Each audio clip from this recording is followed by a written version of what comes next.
별이 빛나는 밤에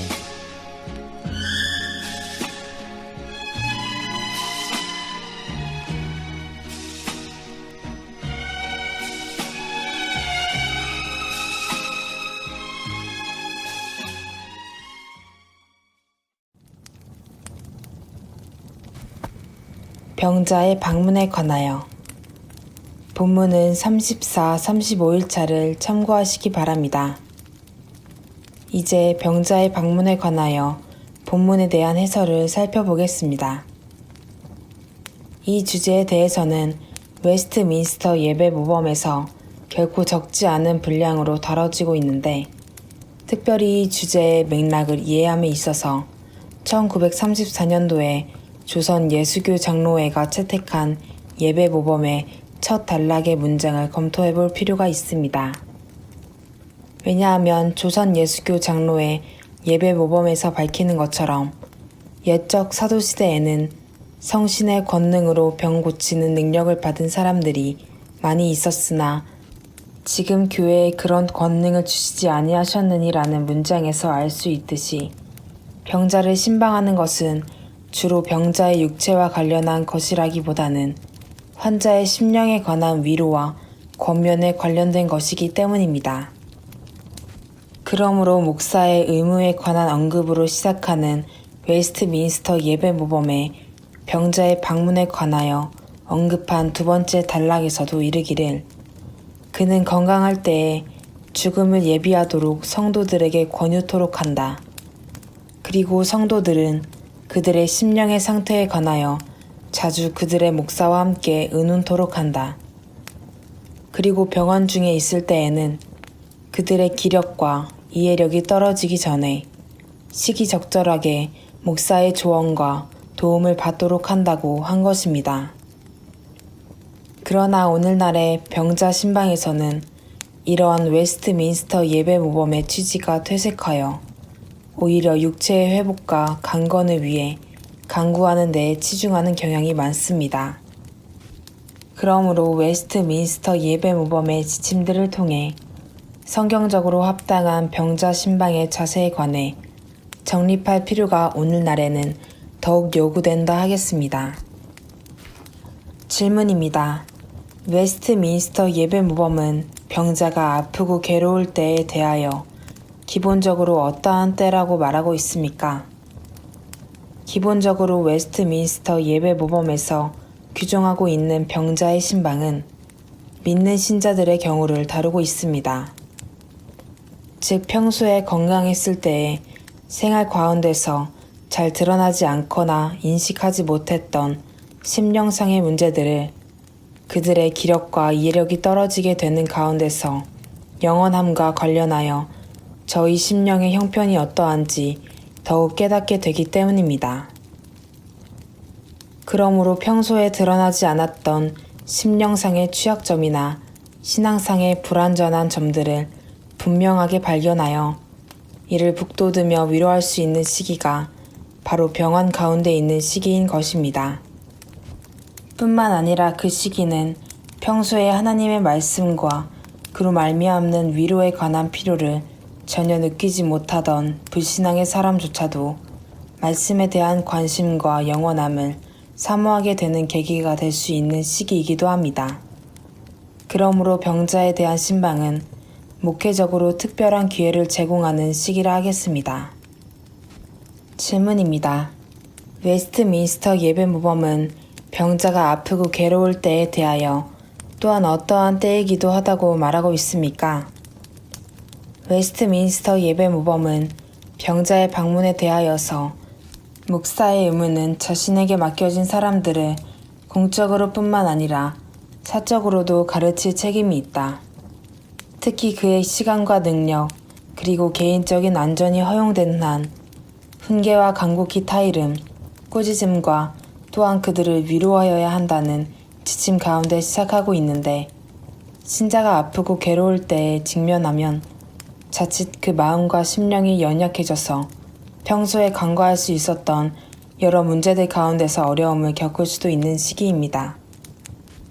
특히 사탄은 그러한 시기를 기회로 삼아 병자를 실족해 하기 위해 적극적으로 심령을 공략하는 시기이기도 합니다.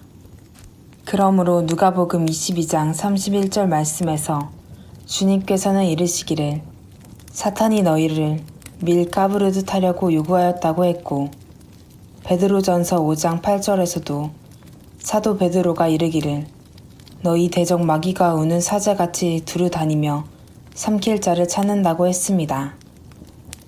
따라서 이 시기에 병자에게 목회적 돌봄과 위로가 절실히 요구되는 것입니다. 질문입니다. 웨스트민스터 예배 모범의 병자의 신방에 있어 중심적인 맥락은 무엇입니까? 이단 로마 카톨릭의 예전 중심의 신앙 체계에서는 성사라고 그들이 부르는 것에 참여하는 것 자체로 성사에 담긴 은혜가 적용된다고 봅니다.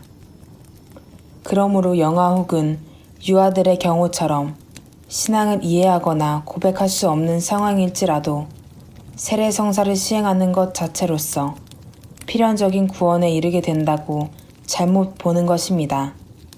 그에 반해 웨스트민스터 신앙고백 27장 3항은 성례에 대하여 고백하기를 올바르게 사용된 성례 전 안에서 혹은 성례 전에 의해서 표시되는 은혜는 그것들 안에 있는 어떤 힘에 의해서 전달되지 않고, 또한 성례의 효능은 그것을 집행하는 자의 경건이나 의도에 달려있지 않고 성령님의 역사와 재정에 관한 말씀에 달려있다고 하면서 덧붙여 이르기를 그것에 대한 사용을 권위 있게 하는 교훈과 함께 합당하게 받는 사람들에게 약속의 유익이 포함되어 있다고 했습니다.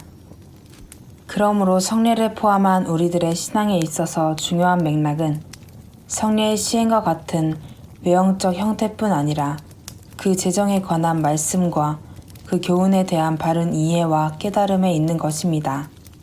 그리고 이러한 맥락은 우리의 전 신앙 영역에도 적용됩니다. 해설. 레쉬만에 따르면 웨스트민스터 총회 당시 상당히 긴 이 내용에도 불구하고 처음에는 이 주제에 관하여 독립된 항목을 만들 의도가 없었다고 합니다. 그러다가 장례 예식을 토의하는 중에 이 항목을 별도로 마련하자는 위원회의 안건이 제출되자 이에 대한 논의가 이루어졌습니다. 그리고 그렇게 함으로써 논의된 중요한 내용 중에는 신방 가운데서 성례전을 시행하는 문제에 관한 내용을 덧붙이자는 제안이 큰 이슈가 되었다고 합니다. 웨스트민스터 총회에서 병자 신방에 관한 위원회의 토론 가운데 성례전의 시행을 다루는 조항을 덧붙이자는 제안을 한 인물은 보스턴의 사역자 안토니 터큰이었는데, 그는 1645년에 총회 조정위원회의 위원이 되어 웨스트민스터 신앙고백과 교리문답의 작성에 상당 부분 관여했었습니다. 특히 웨스트민스터 대교리문답의 많은 부분을 그가 감당했으며 그에 대한 주석을 쓰기도 했었습니다. 그는 보스턴에서 전임자 존 코튼과 각별한 관계 가운데 있었으나 존 코튼과 함께 회중주의적인 독립교회파로 분류되지는 않은 인물입니다.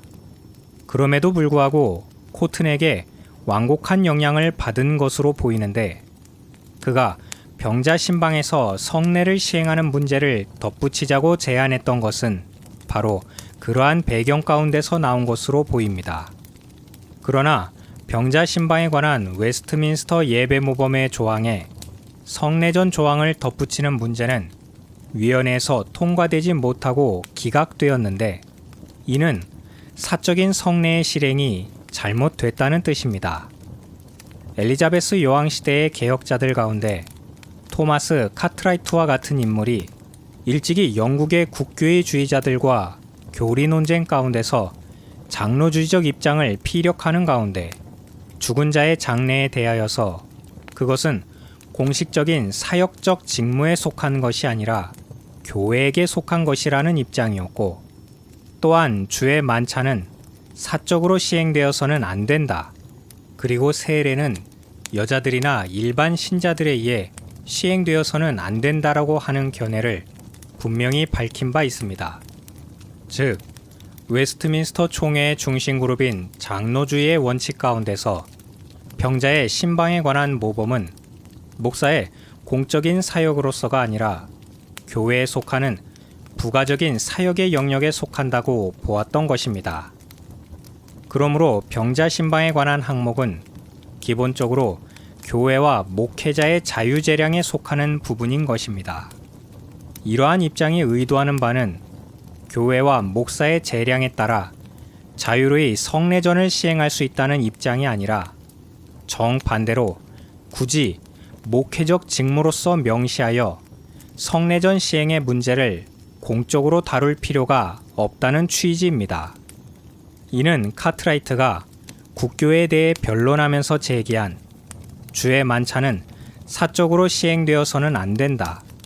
그리고 세례는 여자들이나 일반 신자들에 의해 시행되어서는 안 된다라는 주장과 같은 맥락으로서 성례가 필연적이 아니라는 입장 가운데 공적인 회집에서 외에 사적인 성례의 시행이 적절하지 못하다는 것과 연계되는 것입니다.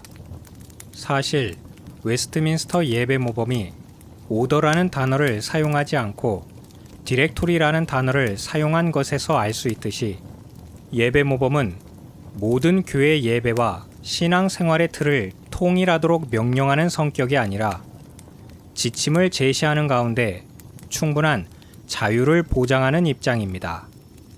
즉, 강제하는 것이 아니라는 말입니다. 그럼에도 불구하고 예배 모범에서 굳이 언급하여 명시하지 않는 주제들에 대해서는 행할 수 있다는 입장이 아니라 행할 이유가 불명확하다는 것입니다. 왜냐하면 성례의 시행은 항상 공적인 것이며 공적인 예배의 자리에서 공적인 사역자인 목사에 의해 집례되어야 하는 것이 웨스트민스터 총회의 공식적인 입장이기 때문입니다. 뿐만 아니라 예배 모범은 공적인 예배와 사역에 관한 지침들이기 때문에 모든 사적이거나 개인적인 영역까지 포괄하여 지침을 세울 이유가 없습니다. 레슈만은 이 문제를 베일리의 예배 모범을 통과시키면서 취한 현명한 방법으로 자유에 맡긴다라는 평가와 연결하고 있는데, 그보다는 성례의 공적 시행과 연결하여 사적 시행은 안 된다는 것으로 이해하는 것이 더욱 타당한 것입니다. 앞서 언급한 바와 같이 현대의 신앙 가운데서 병자에 대한 신방은 주로 환자의 병이 낫기를 바라며 구하는 쪽으로 치우쳐 있습니다. 물론 웨스트민스터 예배 모범에서는 하나님께서 기꺼이 그의 날들을 연장하기를 원하시오면 은혜를 베푸사 회복을 위한 치료책들을 축복하시고 거룩해 하시며 질병을 제거하여 주시옵고 새 힘을 주시며 하나님 앞에 합당히 행하게 하시고 사람이 병들었을 때 거룩과 순종의 약속과 서원한 것을 신실하게 기억하고 부지런히 이행함으로써 그의 남은 일생에 하나님을 영화롭게 하는 그가 되도록 하옵소서라는 기도의 구체적인 문구에서 알 수 있듯이 육체의 회복을 위하는 요소가 전혀 배제되는 것은 아니지만 그럼에도 불구하고 전반적이며 실질적인 병자 신방의 취지가 병자의 심령상 건덕과 구원에 있음을 유념해야 하는 것입니다.